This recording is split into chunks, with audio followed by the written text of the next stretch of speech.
Thank you, Sarah, and everybody at One Pause, and everybody for coming out tonight.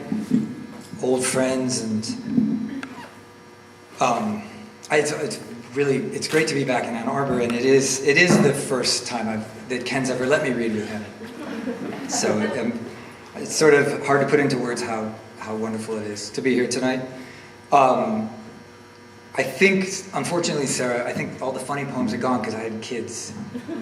But that's not funny. So I'll see if there's some funny stuff in here. But I'm going to read some poems from my most recent book, Destroyer and Preserver. But your first book's for sale. And the first book is for sale. That's the funny one. So if you don't like this, it's better. And I'm going to read some poems from Destroyer and Preserver and then some new poems. I'm not going to read that one. Okay, this one is called Marque Numero Dos. But then the day got away from me, holding the phone to my left ear for 45 minutes, para español, Marque Numero Dos, for someone else's appointment, was lost or I fell into a hole and no one could see me pulling on my face or hear me screaming. And then I just hung up and walked out into the blue bloom of love and needed to eat. I ignored the phone at what peril? The room swelled a bit to fit my new silence, and my shirts were on the floor. There was no one could touch me. A sunny day is a sufficient cathedral, though I have not finished with you, Dr. Wong. Dull affairs. How am I to concentrate on the heavy and dull affairs of state with the sound of a baby having a dream in the other room? The individual should not turn away though the cup is rattled in his face or the dogwood is bent into the path. That is for the state to ignore. It cannot change. It is like the sound of a baby crying out that is only imagined. It is much worse. A small cloud that looks like an enormous flea crouches over the city, but no one looks up. They pound the ground. When they need water, they dig a well. What is the state to them? They are not heavily invested in darkness.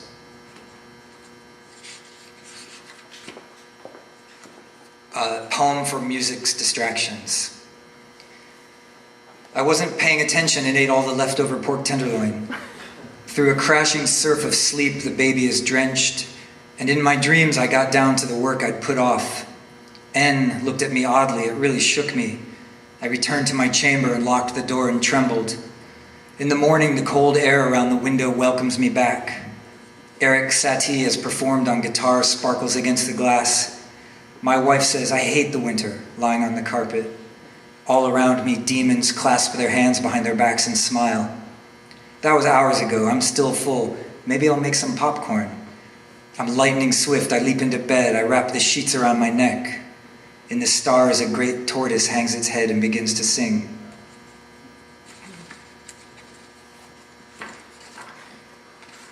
This is a series of 8 short poems. It's called Believe. Believe. In the morning, humidity on the windows, he throws up and cries out. Strange, it took so long to feel bad. He slept all night. I have to go to work. I have to cut the right wire or everything blows up. But first, I will read Apollinaire. In the room, they all take books seriously, talking about them. The sun sets over the park while they do. The little lights come on. I can see them from the subway.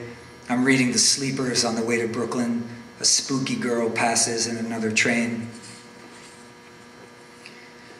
One time, late at night on the F train, a girl asked me what I was reading. It was a biography of Coleridge. She abruptly sat back down.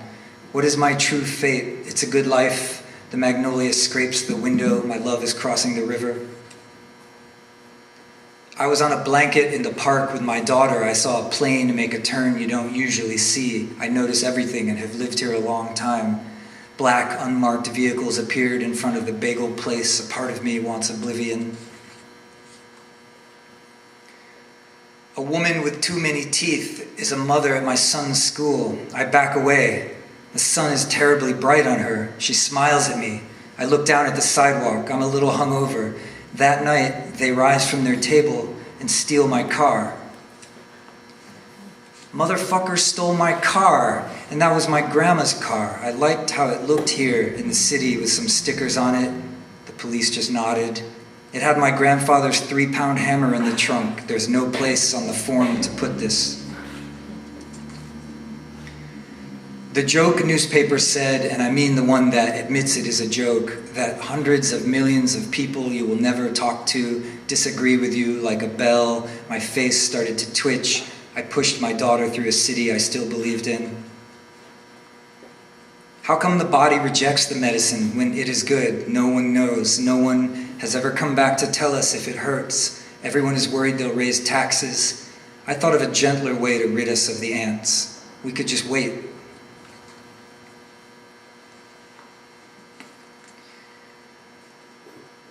This is called Mary Wollstonecraft Traveling with Her Kids. Mary Wollstonecraft traveling with her kids. She was very brave. They rolled over the earth underneath the sun, only rarely drawing attention to themselves. Or they floated like a cork in a great bay of cognac. That is why I haven't called. The sun is furiously at it again when you are still asleep. In my mind, it is all green and gold where we were, like a light through a mug of beer. Or I am driving you to Queens, sick at heart and high in the back seat, in the sear heat off the BQE. A window has been left open. The poppies give you confidence and they take it away. That is all I have to say about them. I can't be their friend anymore. 2:32 p.m. My mouth is watering. A darkness on my heart, despite the weather. Nothing between my hat and the planets. I walked through the park to the library, writhing like a terrible serpent. I felt like Shelley, to love the world and hate its face.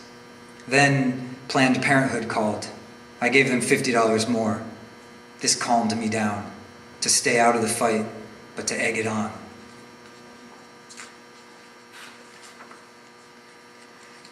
This poem is dedicated to everyone in the audience who's secretly pregnant, and you're in that period where you're just not supposed to tell people yet. That's what this poem is about. Good morning. When you stand in front of the mirror, admiring your belly, and I am still in bed, your smooth calves, the humid air that wakes up the city, there is a look in your eyes I would blindly fly a plane into. Good morning. My head is ringing and the furniture is still stoned. Like a demobilized Germany, you are secretly building up an arsenal in you, but unlike Germany, you are filled with love. The governance of fear will be checked with love.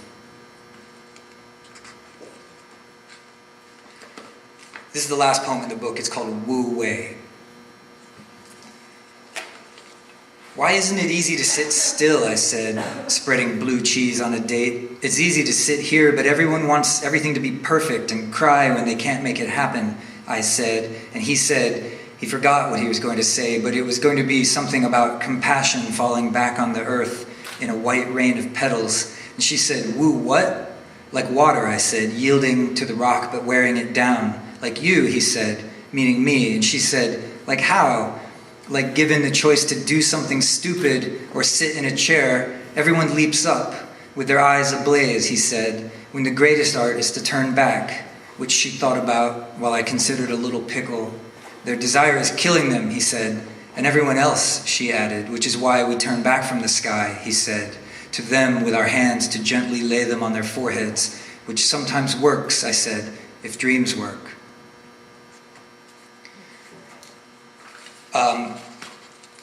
This is the shortest poem I'm going to read tonight. It's a poem that I want to dedicate to Ken. It's only 2 lines long. It's longer than most of his poems, but it's called Fuck the Banks. You can't even storm out. They have to buzz you out.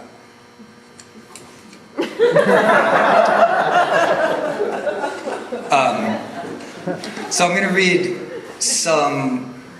That was a true story. I'm going to read some new poems. Many of them I wrote this summer. This is called In the Park. Though everything changes, the fountain, the form never changes, the park overlapping like this, 2 different jazz combos with little phones to photograph in all directions, the loafers arise from benches, a small steel figure of a hawk, look up to see it perched on the lamppost overhead. They don't see the hawk land on the girl on the bench, goosebumps on the leg of the boy. Birthday sonnet. Morning, bombed out car smell in the neighborhood, chocolate and almond croissant when everything else is closed. Your new earrings pull down your ears. You are shy like they are. Restaurants are too fussy. You just want blue sky and a little circle overhead. With me, it's all the same. Overcast days really turn me on. Like Paris, you are beautiful, though you've been around a while.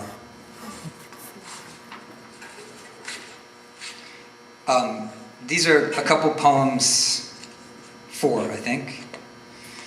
I don't usually like to do this, but I'll tell you, I like to keep it closer to my vest. What's the phrase? Close to the... tucked into my shirt or something. But these are based on the Gerhard Richter paintings of the candle that was on the Sonic Youth album cover. So this is Candle. Some of these pictures are not about anything. Instead, they are calling out quietly to you.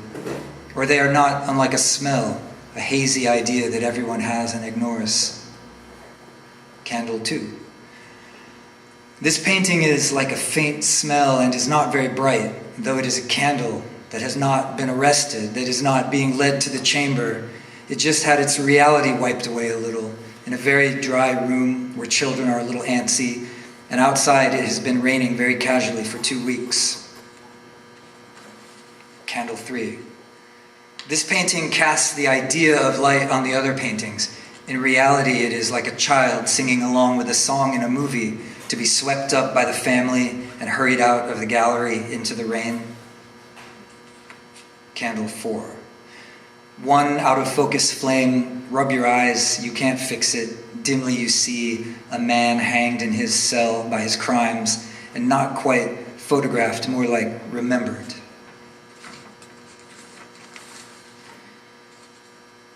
Magpies.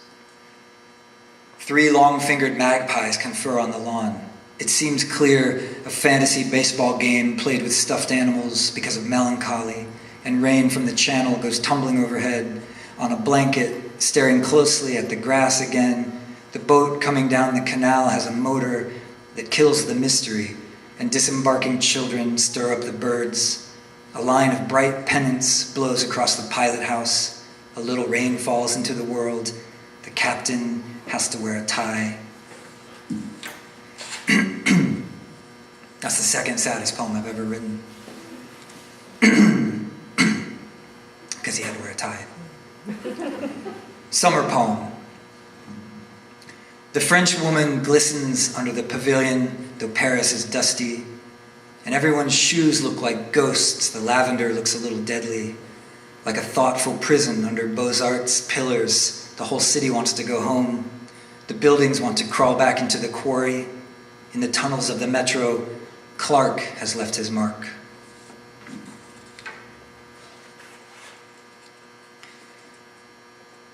Relics from colonialism. This was a really long poem that needed a staple, and now it's very short. A man with a handwritten list of expenses, punching the buttons on 2 phones as the metro is a little herky-jerky. Whatever it is, he seems to be counting down, while a guy in a suit and headphones plots a market transition in a kind of reverie, never seeing the mother who needs his seat. And who am I in all of this, pink and distant? I'm only a ghost recording the least part. The dolphin. Hello, I'm calling you on a banana. For 20 years, a little haggard now. I remember when you looked like a dolphin, still while the water moved around you, and you stood there in your dress. It must be hard to be so ekphrastic. I'm going to mail you a postcard of the sea since you won't move.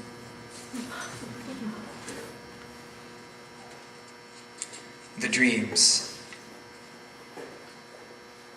But I want to say something about the dreams. My pillow smells like unmade tortillas, which are dreamy. Yes, rough winds do pull my hair in strange array in bed each night. I sit down with Ron Padgett to discuss the power of putting real people's names in poems. A poem is such a clean and efficient method for conveying emotion. that the appearance of someone's name there, someone you know, brings tears to your eyes, we agreed. I woke up with tears in my eyes.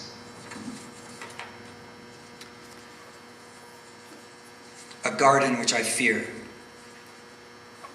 Given responsibility for a garden which I fear, at night I hear it moving, not going anywhere, even if beautiful ladies are strolling through it, dressed the same in nectarine skirts. The dreams are dark, in which the stalks turn jaundiced, and in the day, as I brush up my Shakespeare, it's all cankers killing roses, of which I am in terrible horror, and Homer says that hell's abloom with asphodel.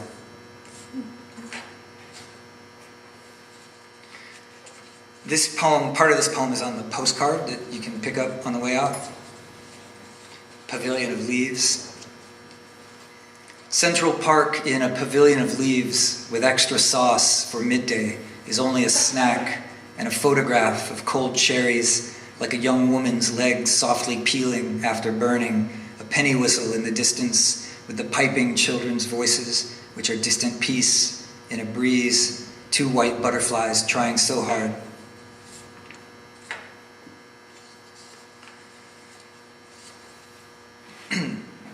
This is a poem about one of my favorite books.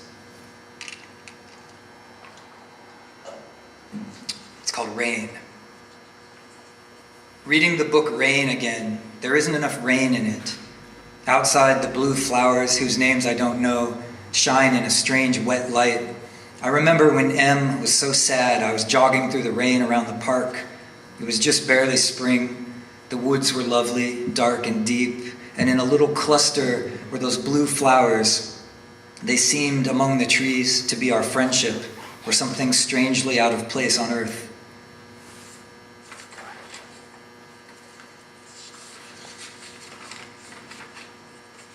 I'm going to end with 3 poems that come from a project that I did of,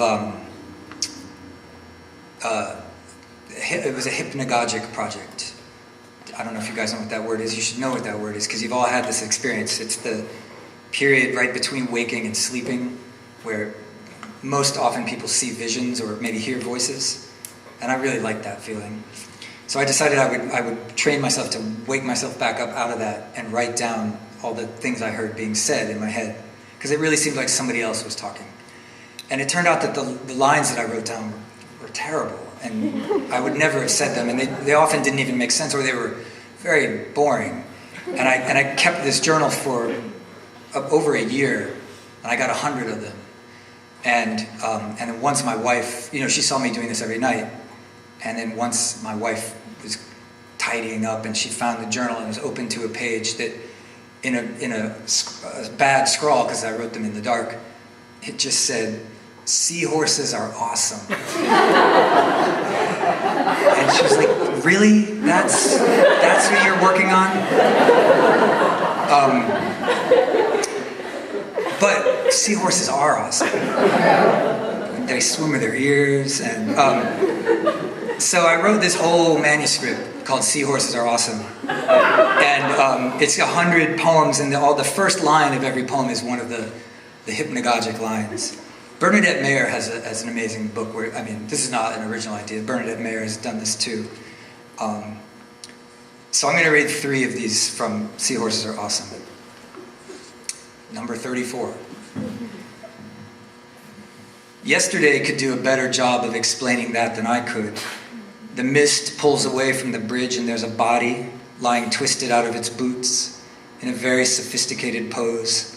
And the streets are strewn with dried beans. You can talk about how it works afterwards, but it works or it doesn't. 2 women wash some clothes through a hole in the ice. A non-violent demonstration of the birds' alights in the frozen vines. It is a success. 64. Hypoallergenic condominium of excessive lyrical beauty in the center of a forest of crows, allergens, and demons. I want to buy you, but I have no money. Or it would be more accurate to say I don't have enough. And you sit there, pudgy and quiet, too good for anyone. It's lovely at night, inside when the rain falls. all the empty rooms where no one is listening, even those have something alive about them. There's something sort of sad about business. And I'm going to end with number 21. Where Are My Other Planets is the title of a painting by a guy who lives across the street, whose name I don't know, but who is famous, or perhaps infamous, on the street because he is a baiter of bears, and who often staggers up the wrong stoop at night, drunken, cursing, smelling of bear grease. It's agreed there's no excuse for this. The stoops are only similar in that they're stoops. Each one is completely its own. Once I was parking my car, actually standing beside it, and another neighbor started talking to me about this baiter of bears. He called him a clown and a jackass. He's also a painter, I said, which made me sound like I was defending him. It's just that I accidentally saw his painting in a gallery where I had gone to hear the revolution espoused, and it sounded good, but then we all went home and forgot to revolt. Thank you guys very much.